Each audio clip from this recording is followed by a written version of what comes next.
जय हिंद साथियों, स्वागत करता हूं आपका आपके अपने YouTube channel aspirant online hub पर। जैसा कि हम पिछली वीडियो में वास्तविक संख्याओं वाले चैप्टर में HCF का यूक्लिड विभाजन प्रमेयिका से HCF निकालने की विधि को कंप्लीट कर चुके हैं। आज हम आगे बढ़ते हुए एक नए क्वेश्चन के साथ उसी चैप्टर का एग्जाम्पल नंबर 2 है कि इस वाले क्वेश्चन में हम कैसे यूक्लिड विभाजन प्रमेयिका का उपयोग या उसका यूज कर सकेंगे। आज हम इसी बात पर चर्चा करेंगे। क्वेश्चन है हमारे सामने कि दर्शाइए कि प्रत्येक धनात्मक समपूर्णांक 2q के रूप का होता है तथा प्रत्येक धनात्मक विषम पूर्णांक 2q + 1 के रूप का होता है। इसी बात को आगे बढ़ाते हुए देखिए, यहाँ बोल रहे हैं कि प्रत्येक धनात्मक समपूर्णांक, है ना। तो मैंने ये कल भी बताया था कि धनात्मक समपूर्णांक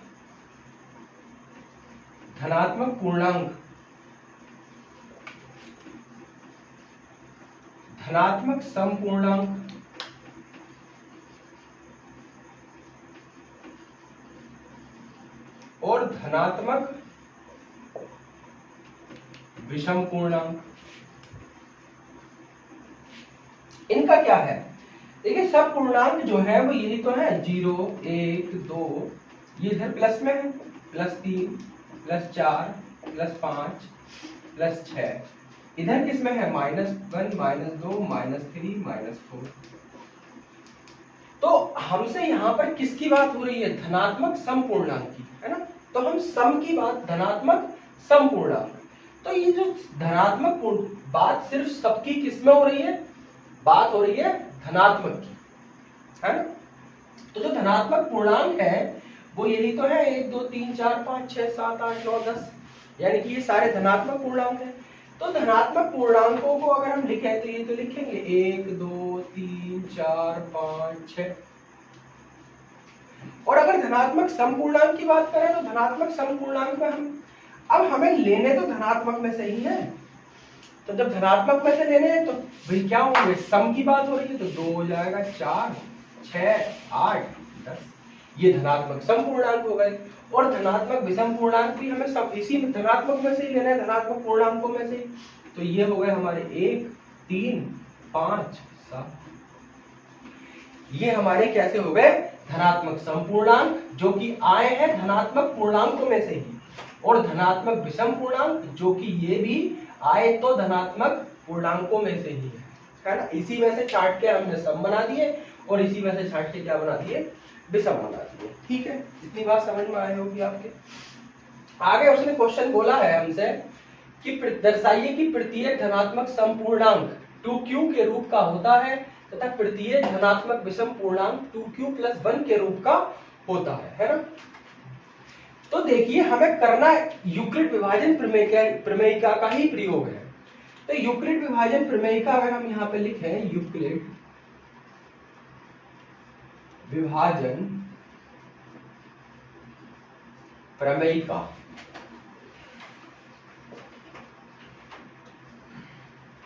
द्वारा,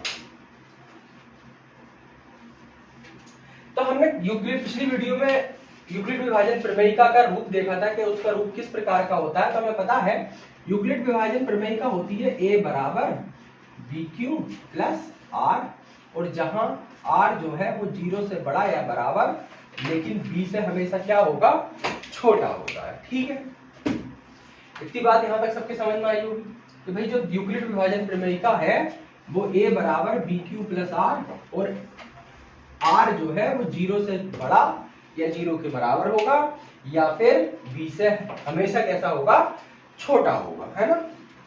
तो यहाँ पर ये कहा गया, क्वेश्चन को जितनी बार आप पढ़ेंगे उतनी बार ही आपको क्वेश्चन का हल मिलने के ज्यादा चांस हो जाते हैं। दर्शाइए कि प्रत्येक धनात्मक समपूर्णांक, किसकी बात हुई है, सिर्फ धनात्मक की, 2q के रूप का होता है ना। धनात्मक समपूर्णांक कोई भी हो सकता है, 2 हो सकता है, 4 हो सकता है, 6 हो सकता है, 8 हो सकता है, तो वो किसके रूप का होना चाहिए, 2q के रूप का होना चाहिए। और धनात्मक विषम पूर्णांक वो किसके रूप का हमें दिखाना है, यहाँ पर 2q + 1 के रूप का। तो यूक्लिड विभाजन प्रमेयिका का प्रयोग अब इस सवालों में किस प्रकार किया जाएगा, हम उसका आज यहाँ पर पूरा एक्सप्लेनेशन समझेंगे। तो देखिए, अगर यहाँ पर ये चीज तो हमें हमेशा ही लेनी है, ये चीज आई कैसे, मैं एक बार और बता देता हूं कि अगर कोई नंबर है a, उसको हम b से डिवाइड कर रहे हैं, ठीक है, कोई नंबर a है, मान लो a नंबर है हमारा यहाँ पे 7 ले लो, उसको हमने 2 से डिवाइड किया तो 2 दिया 6, कितना बचा हमारा शेषफल 1। तो हमने इसी के रूप को, यानी कि इसको कैसे लिख सकते हैं भाई, 7 बराबर 2 गुणा 3 प्लस 1, इस प्रकार लिखा जा सकता है। तो इसके रूप को हमने इस प्रकार लिखा है ना, कि भाई अगर a को किसी संख्या b से भाग देते हैं तो हम इस वाली चीज को इस प्रकार भी लिख सकते हैं। ये बात इसमें यहाँ पर हमें बताई गई है। लेकिन अब इसका यूज इनमें कैसे करेंगे हम, वो हम आज इस चीज को यहाँ पर एक्सप्लेन करके देखेंगे, है ना। तो आइए भाई, हमें कैसे करना है इस चीज का यूज। देखो मान लो अगर कोई नंबर हमने मान के लो, हमें पहली बात तो कोई भी नंबर दिया गया हो, मान लो हमने माना है यहाँ पर, माना a व b कोई धनात्मक पूर्णांक है। कैसे पूर्णांक है, धनात्मक पूर्णांक है भाई, a भी धनात्मक पूर्णांक है और कोई b भी धनात्मक पूर्णांक है। अगर वो आपको यहाँ पर a और b में से किसी भी एक धनात्मक पूर्णांक में से वो आपको कोई एक धनात्मक पूर्णांक दे देता है, वो कहता है जी तुम्हें हमने एक पूर्णांक दे दिया, वो कहता है हमने तुम्हें b एक पूर्णांक दे दिया, है ना। अब हमें पता कैसे चले कि भाई b कौन सा पूर्णांक होगा, तो हमें क्वेश्चन में दिया गया है, देखो मान लो यहाँ पर हमें b दे दिया, हमसे कह दिया जी b तुम्हारा 2 है, तो हम 2 से ही तो भाग देंगे b को, यही तो है।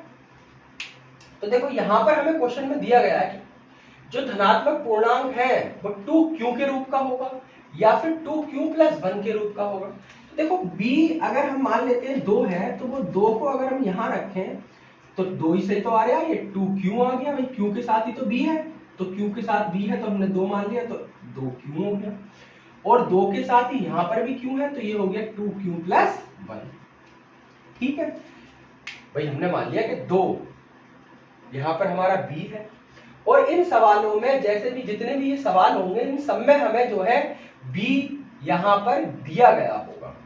b का मतलब कि b यहाँ पर हमें नंबर दिया गया होगा धन पूर्णांक के रूप में, bq+r, तो हम मान लेंगे कि b हमारा कितना है 2q+r, ठीक। अब हमने मान लिया कि यहाँ पर b क्या है हमारा, माना b क्या है हमारा, b बराबर 2, कितना है b बराबर 2, ठीक है। हमने ये भी माना कि कोई भी एक दो धनात्मक पूर्णांक है, a और b कोई धनात्मक पूर्णांक है, माना b बराबर कितना है 2। जब b बराबर 2 है तो यहाँ पर अगर हम b की वैल्यू को रखते हैं तो a बराबर 2q प्लस में कितना आएगा हमारा r आएगा, r जहां जो r होगा वो 0 से बड़ा या 0 के बराबर होगा, लेकिन हमेशा किससे छोटा होगा, b, और असल में b यहां पर है कितना 2, तो जो रिमाइंडर होगा हमारा वो हमेशा किससे छोटा होगा, 2 से छोटा होगा, है ना। तो 2 से छोटा होगा, ये बात हो गई एक।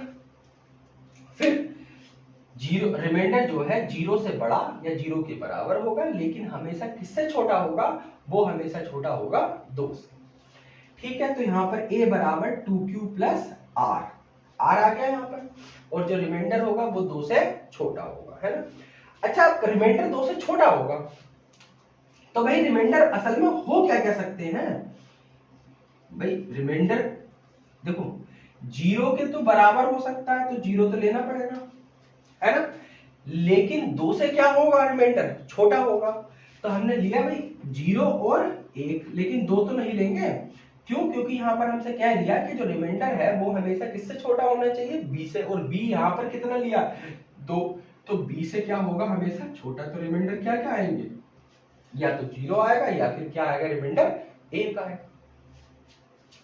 तो हमने क्या किया, इन यहाँ पर 0 रख के देखा एक बार, है ना, हाँ, तो लिख देंगे r बराबर 0 रखने पर,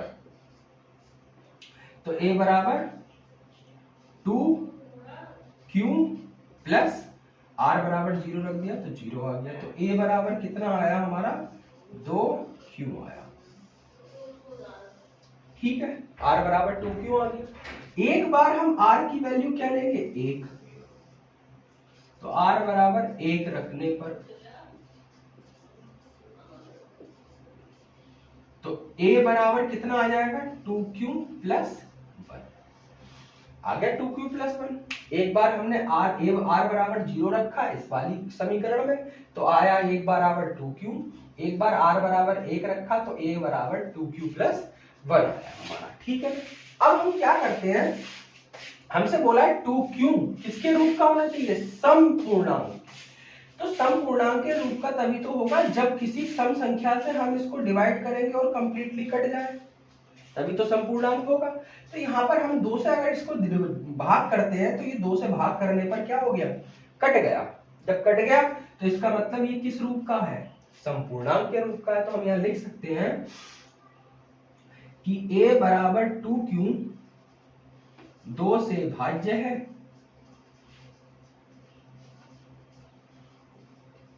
जो कि एक समपूर्णांक है।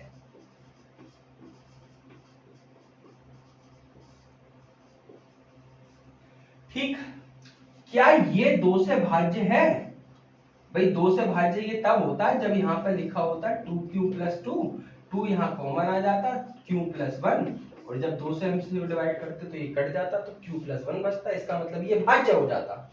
लेकिन अब यहां पर ये इससे भाज्य नहीं है तो हम लिख देंगे a बराबर 2q प्लस 1 2 से भाज्य नहीं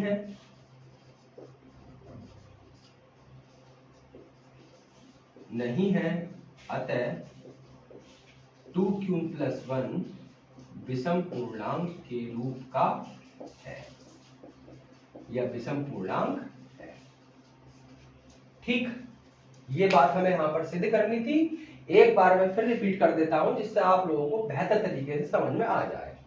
हमसे क्वेश्चन बोला था कि आपको ये दर्शाना है कि 2q जो है वो संपूर्णांक होना चाहिए, है ना, और 2q प्लस 1 जो होना चाहिए वो किस प्रकार का पूर्णांक होना चाहिए, विषम पूर्णांक। ठीक, तो हमने माना कि भाई हम इसी विभाजन प्रमेयिका का यूज करके यहां पर इसको सिद्ध करेंगे कि 2q संपूर्णांक है और 2q प्लस 1 एक विषम पूर्णांक है। तो हमने यहाँ पर सिद्ध किया।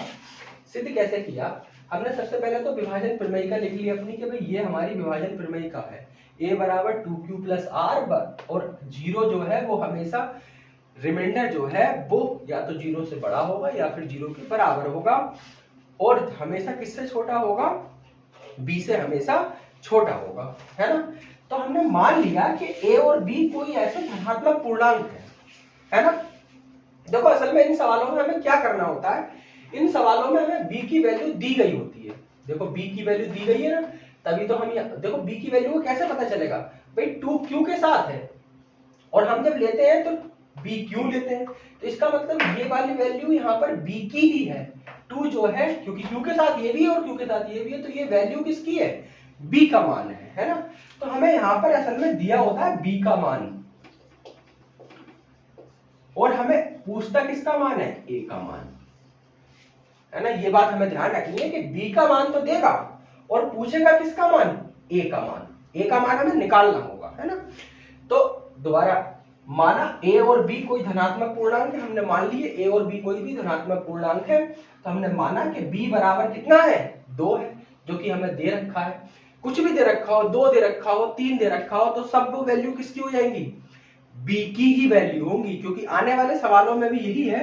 जैसे मैं अगला एग्जाम्पल आपको पढ़ के बताऊं एक बार, तो उसमें लिखा है कि दर्शाइए कि एक धनात्मक विषम पूर्णांक 4q प्लस 1 के रूप का या 4q प्लस 3 के रूप का हो सकता है ना। तो सब में पहली बात तो ये देखो, सब में बोला क्या है, धनात्मक, सिर्फ धनात्मक की बात बोली है, किसी में ऋणात्मक की बात बोली ही नहीं है। तो ऋणात्मक से हमारा मतलब ही खत्म हो जाता है, धनात्मक की बात बोली है सिर्फ, और बोली है कि धनात्मक के। अब बोली है सेकंड वाले क्वेश्चन में कि 4q प्लस 1, तो वहां पर b की वैल्यू कितनी हो जाएगी, 4। 6q प्लस 1 बोलेगा तो 6 हो जाएगी, 9q प्लस 1 बोलेगा तो 9 हो जाएगी, ठीक है ना। तो ये b की वैल्यू होती है, तो इसलिए हमने b की मान कितना मान लिया, 2। ठीक, अब हमने b की वैल्यू को इस वाली समीकरण में यूक्लिड विभाजन प्रमेयिका में रख दिया। जैसे ही हम रखते हैं तो ये हो जाता है 2q प्लस r, हो गया। जहां हम देखते हैं, हमें पता है कि जो शेषफल है वो 0 से बड़ा होगा या फिर 0 के बराबर होगा, लेकिन हमेशा b से छोटा होगा, और b है क्या यहाँ पर 2, तो 2 से छोटा होना चाहिए। ठीक है भाई, हमने लिया कि जब 2 से छोटा होगा तो आखिरकार रिमाइंडर या शेषफल हो क्या सकता है। 2 से छोटे हैं तो 2 से छोटे होने पर या तो 0 होगा, क्योंकि ये 0 के बराबर हो सकता है, तो भाई 0 तो लेना पड़ेगा। और 2 से छोटा क्या होता है, एक ही होता है। ऋणात्मक लेना नहीं है, क्योंकि बात किसकी की गई है, सिर्फ धनात्मक की बात की गई है, तो ऋणात्मक से कोई मतलब ही नहीं है। तो 0 और 1 हमने यहाँ पर ले लिए, ठीक है ना। अब हमने r बराबर 0 रखा है यहाँ पर, तो r बराबर 0 रखा तो a बराबर 2q प्लस 0 हो गया, है ना। तो असल में यहाँ पर ये जो 2q प्लस कितना दे रखा है, 0 ही दे रखा है, 2q प्लस 0 ही दे रखा है, और ये दे रखा है 2q प्लस 1 दे रखा है, क्योंकि 0 रखने पर भाई 2q में 0 जोड़ेंगे तो 2q तो आएगा, इसलिए ये 2q लिख दिया, 2q आ गया। और 2q को जब हमसे पूछा है कि क्या ये भाई वो समपूर्णांक है, तो समपूर्णांक होने के लिए किसी भी संख्या को 2 से या किसी भी समपूर्णांक से विभाजित होना आवश्यक है। तो 2 से भाग करके देखा तो ये कंप्लीट कट गया, जब कट गया तो हम लिख सकते हैं कि a बराबर 2q 2 से भाज्य है, जो कि एक समपूर्णांक है। यहां पर हमने r बराबर 1 रखा, जब r बराबर 1 रखने पर तो a बराबर कितना हो गया, 2q प्लस 1। और यहां देखते हैं कि अगर ऐसा होता 2q प्लस 2 तो 2 कॉमन लेके ये आ जाता और 2 से भाज्य हो जाता, लेकिन अब यहां पर है 2q प्लस 1 जो कि 2 से भाज्य नहीं है, और 2 से भाज्य नहीं है, अतः 2q प्लस 1 एक कैसा पूर्णांक है, विषम पूर्णांक है। ठीक है, यह आपको बेहतर तरीके से समझ में आया होगा। अगर आपको समझ में ना आया हो तो आप एक बार कमेंट जरूर करें, कमेंट करके हम दोबारा मैं आपको और बेहतर तरीके से और अलग क्वेश्चन के साथ बताने की पूरी कोशिश करूंगा। तो ये था हमारा एग्जाम्पल नंबर 2 जो कि पूरा हुआ। हमें इसी प्रकार से पूरा एग्जाम्पल इसी प्रकार से ऐसे क्वेश्चनों को करना है, ये बात हमें ध्यान रखनी है। ऐसे क्वेश्चनों को इसी प्रकार से हमें करके दिखाना है, चाहे r की वैल्यू कितनी भी आए, 1 2 3 4, हमें चारों स्टेपों को यहाँ पर लिखकर दिखाना पड़ेगा। ठीक है, जैसे कि अगले क्वेश्चन में 4 है उसके b की वैल्यू, तो जो वैल्यू आएगी वो r की कितनी आएगी, शेषफल की 0 1 2 3 आएगी, तो वो मैं अगले क्वेश्चन में आपको करके दिखाऊंगा। ठीक है ना, तो अगला क्वेश्चन, नेक्स्ट क्वेश्चन करते हैं। आइए बढ़ते हैं नेक्स्ट क्वेश्चन की ओर। एग्जाम्पल नंबर नेक्स्ट है एग्जाम्पल नंबर 3। ये कह रहा है कि दर्शाइए कि एक धनात्मक विषम पूर्णांक 4q प्लस 1 या 4q प्लस 3 के रूप का होता है जहां q एक पूर्णांक है। क्वेश्चन है हमारा कि हमें ये दर्शाना है कि क्वेश्चन है उदाहरण का है ये क्वेश्चन नंबर 3 सॉरी, दर्शाना है कि भाई 4q प्लस 1 कौन सा, 4q प्लस 1 और 4q प्लस 3 विषम धनात्मक पूर्णांक के रूप का होता है। विषम धनात्मक पूर्णांक, ये हमें इन्हें दर्शाना है, यानी कि सिद्ध करके दिखाना है कि 4q प्लस 1 और 4q प्लस 3 विषम धनात्मक पूर्णांक के रूप में होते हैं। ठीक है, तो देखो बिल्कुल सिस्टमेटिक तरीके से जैसे हमें पेपर में करना है उसी तरीके से मैं आपको यहाँ पर करके बताता हूँ, है ना। तो शुरू करते हैं इसका सॉल्यूशन। देखिए भाई, हमें सबसे पहले लिखना है यूक्लिड विभाजन प्रमेयिका द्वारा, यूक्लिड विभाजन प्रमेयिका द्वारा हम कह सकते हैं यूक्लिड विभाजन प्रमेयिका द्वारा माना a व b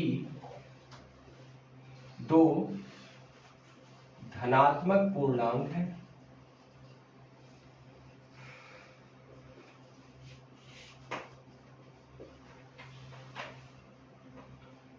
और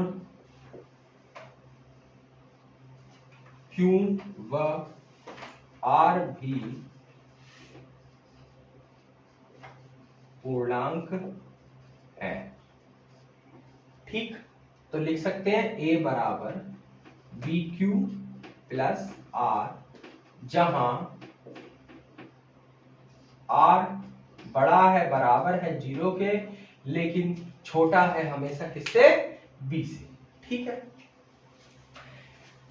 तो हमने अब हम यहां पर B क्या लेंगे? अब तो आपको पता ही चल गया होगा B क्या लिया जाएगा, यहां पर B लिया जाएगा, यहां पर कितना? 4। कितना लेंगे? 4, क्योंकि Q के साथ है B और Q के साथ है B, तो भाई Q के साथ B तो ही है, A तो है नहीं, तो इसलिए हम B को ही क्या मानेंगे? 4। ठीक है, अब हम इसको वैल्यू को कहां रखते हैं? B का मान यूक्लिड, मैं इसको शॉर्ट फॉर्म में लिख रहा हूं, विभाजन प्रमेयिका में रखने पर।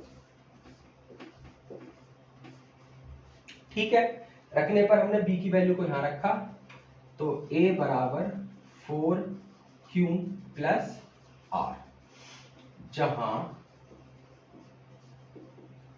0 R बड़ा है, बराबर है 0 से, लेकिन B से छोटा है ना, तो B यहां पर क्या है? 4, तो हमेशा किससे छोटा होगा?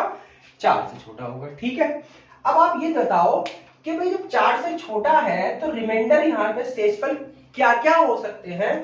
तो जो शेषफल हो सकते हैं, R बराबर छोटे होंगे 4 से, तो 0 तो होगा, क्योंकि बराबर भी हो सकता है, तो 0 हो सकता है, 1 हो सकता है, 2 हो सकता है, 3 हो सकता है, 4 तो नहीं होगा। क्यों? क्योंकि 4 से क्या है? हमेशा छोटा होना चाहिए, है ना, तो शेषफल यही तो आ सकते हैं हमारे।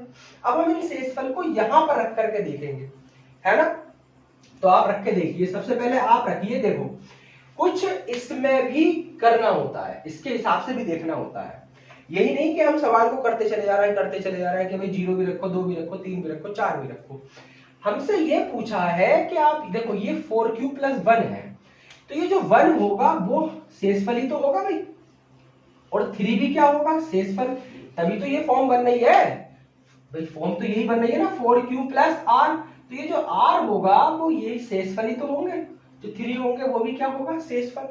और हमें 1 और 3 को ही तो दिखाना है ना, 0 से कोई मतलब है ना, किससे मतलब है? 2 से मतलब है। तो हम क्या करते हैं, डायरेक्ट 1 रखते हैं और फिर क्या रखते हैं? 3, क्योंकि हमें दिखाना ही 1 और 3 है, हम सिर्फ सम की बात की नहीं है ये सवाल में, सवाल में हमसे सिर्फ और सिर्फ किसकी बात की है? विषम पूर्णांक की।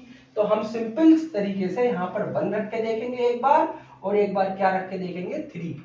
क्यों? क्योंकि ये दोनों विषम पूर्णांक है ना। और 0 की बात, क्योंकि अगर 0 होता तो फिर 4Q, क्या सवाल में ये भी दिया होता कि 4Q एक समपूर्णांक है, दर्शाइए कि 4Q एक समपूर्णांक है, और 4Q प्लस 1 और 4Q प्लस 3 एक विषम पूर्णांक है ना। लेकिन सवाल में हमें डायरेक्ट यही कहा है कि 4Q प्लस 1 और 4Q प्लस 3 ये आपको शो करके दिखाना है, सिद्ध करके दिखाना है कि धनात्मक, विषम धनात्मक पूर्णांक है ना। तो हम यहाँ पर और झंझट में पढ़ने के ही नहीं है कि भाई 0 भी रखो, 2 भी रखो, हम डायरेक्ट क्या रखेंगे? R की वैल्यू एक बार रखेंगे 1 और दूसरी बार रखेंगे 3। तो हम रखते हैं R बराबर 1 रखने पर। ठीक है, जब हमने R बराबर 1 रखा तो ये हो गया A बराबर 4Q प्लस 1, यही तो हो गया, R बराबर 4Q प्लस 1, ये हो गया भाई R बराबर 4Q प्लस 1। अब क्या अगर मैं इसे किसी ऐसे पूर्णांक से डिवाइड करें जो कैसा पूर्णांक हो? धन पूर्णांक हो, विषम पूर्णांक हो, किसी भी प्रकार का कैसा पूर्णांक हो? विषम पूर्णांक हो, तो ये विषम पूर्णांक से पूरी तरह से क्या हो जाएगा? विभाजित हो जाएगा, है ना, विभाजित हो जाएगा। जब विभाजित हो जाएगा तो हम यहाँ कह सकते हैं, ये आप देखो विभाजित करने का क्या तरीका है, आप इसको क्या करो, यहां पर Q बराबर कोई भी एक नंबर रख के देखो अपनी तरफ से। तो हमने रखा यहां पर Q बराबर 1 रखने पर,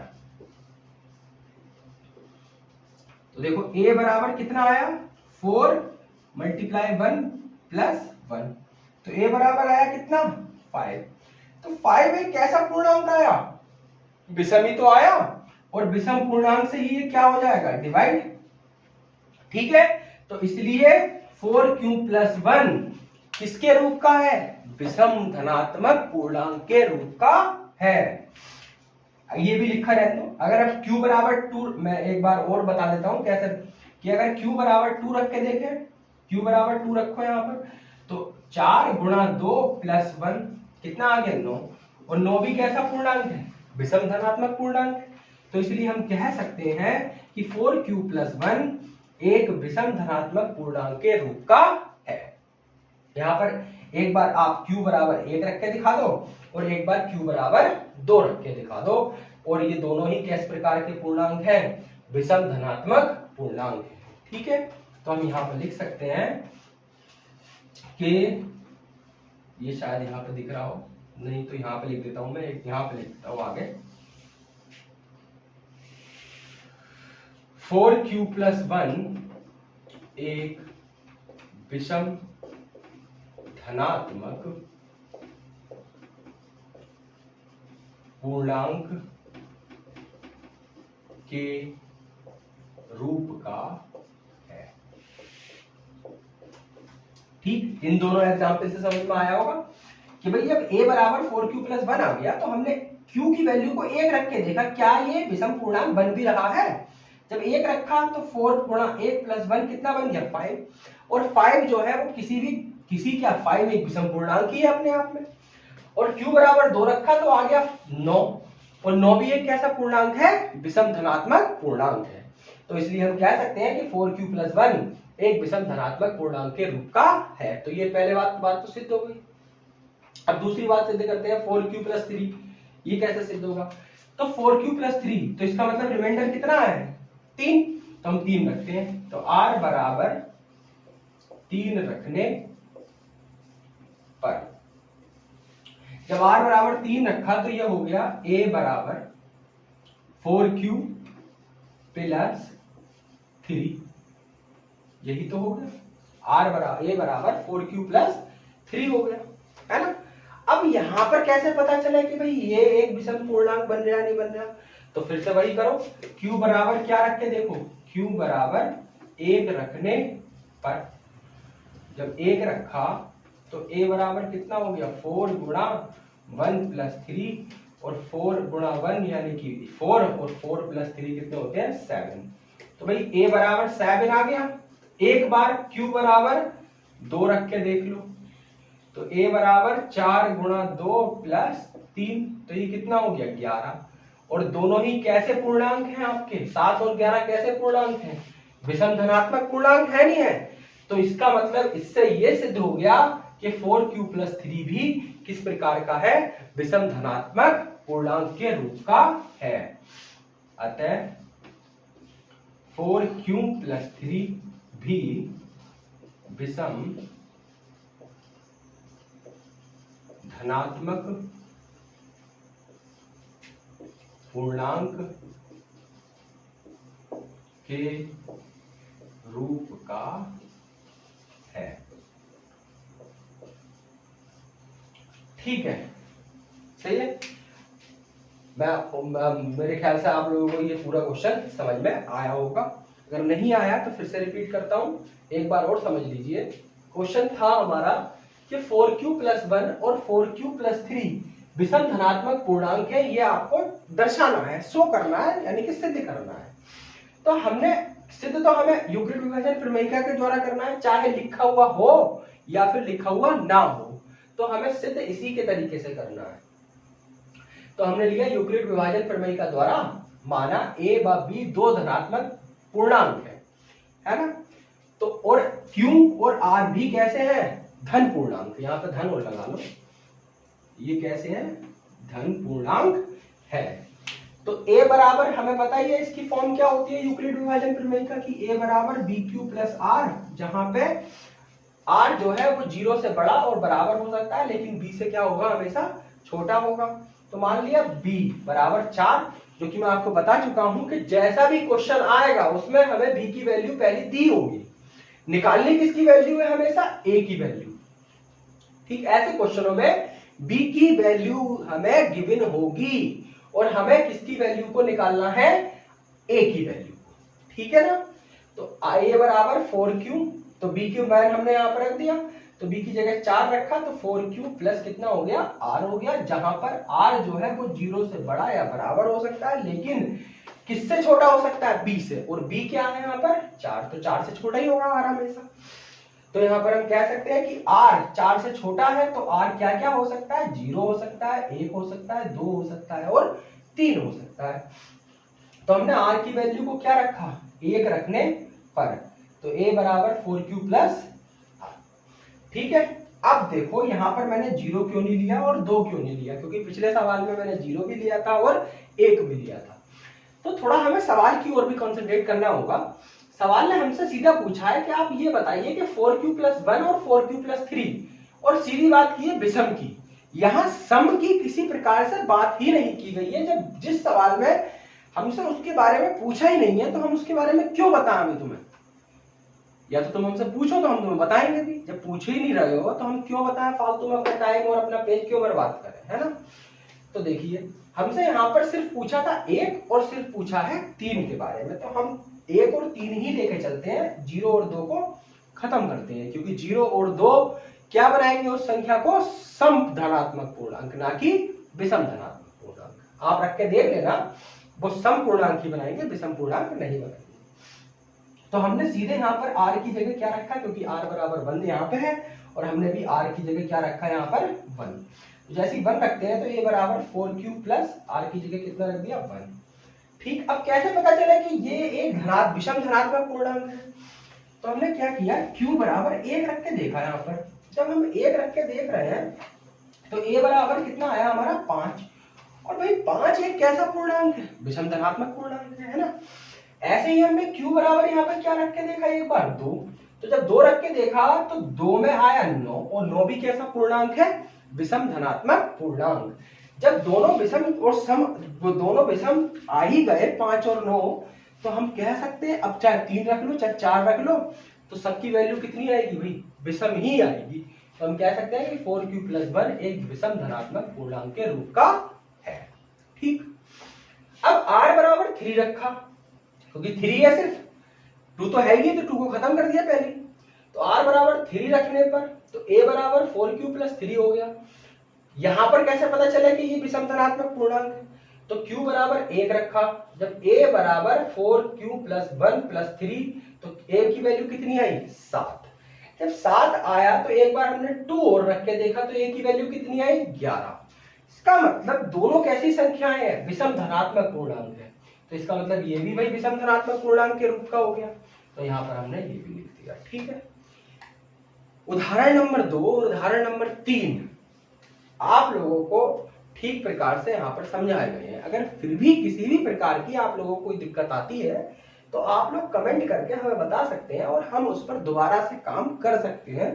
दोबारा से मैं आप लोगों को ठीक प्रकार से यहाँ पर एक्सप्लेन कर सकता हूँ, है ना। अब मैं एक और छोटी सी यहाँ पर एक बात और है, इसमें एक क्वेश्चन और पढ़ देता हूं।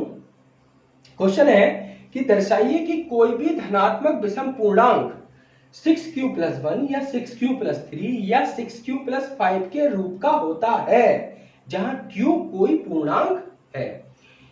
जैसे सेम टू सेम हमने ऐसा क्वेश्चन किया है, ये वाला क्वेश्चन किया है, सेम टू सेम ये भी एक्सरसाइज का क्वेश्चन नंबर 2 हमें यही कहता है कि आप ये बताइए कि 6q प्लस 1 और 6q प्लस 3 और 6q प्लस 5 क्या कोई भी विषम धनात्मक पूर्णांक के रूप के हो सकते हैं। तो सेम टू सेम बिल्कुल ऐसा ही सवाल है ये भी। और इसमें एक सवाल और है, इसमें 2-3 सवाल और है ऐसे कि एक है यूक्लिड विभाजन प्रमेयिका का प्रयोग करके दर्शाइए कि किसी भी धनात्मक पूर्णांक का घन 9q प्लस 1 9q प्लस 8 के रूप का होता है। ठीक है, ये भी ऐसी सवाल है। अगला सवाल है कि क्या किसी धनात्मक, ये छोड़िए ये है, हाँ, तो कुछ ऐसे ही सवाल है इसमें जो कि हमें दिए गए हैं। ये सवाल है एक यूक्लिड विभाजन प्रमेयिका का प्रयोग करके दर्शाइए कि किसी धनात्मक पूर्णांक का वर्ग किसी पूर्णांक m के लिए 3m या 3m के रूप प्लस 1 के रूप का होता है। तो इन 2 एग्जाम्पल के बेस पर आप इसके लगभग 2 से 3 क्वेश्चन और कर सकते हैं, है ना। मैं तो सारे क्वेश्चन कराऊंगा ही, लेकिन आप एक बार जब इन एग्जाम्पलों को देख लें, इस वीडियो को देख लें, तो स्वयं भी इन सवालों को कर कर देखें, जिससे कि आपका कॉन्फिडेंस लेवल भी बढ़ेगा कि हम इन सवालों को कर पा रहे हैं। ठीक है ना। बाकी हम तो मिलेंगे ही नेक्स्ट वीडियो में अगले सवाल के साथ, क्वेश्चन नंबर 2 और क्वेश्चन नंबर 4 के साथ। क्वेश्चन नंबर 5 और 6 भी उसी वीडियो में हम कंप्लीट करेंगे। अगर आप लोगों को ये वीडियो अच्छी लगी हो तो चैनल को लाइक शेयर सब्सक्राइब करना ना भूलें। इसी के साथ मिलते हैं नेक्स्ट वीडियो में। जय हिंद, जय भारत।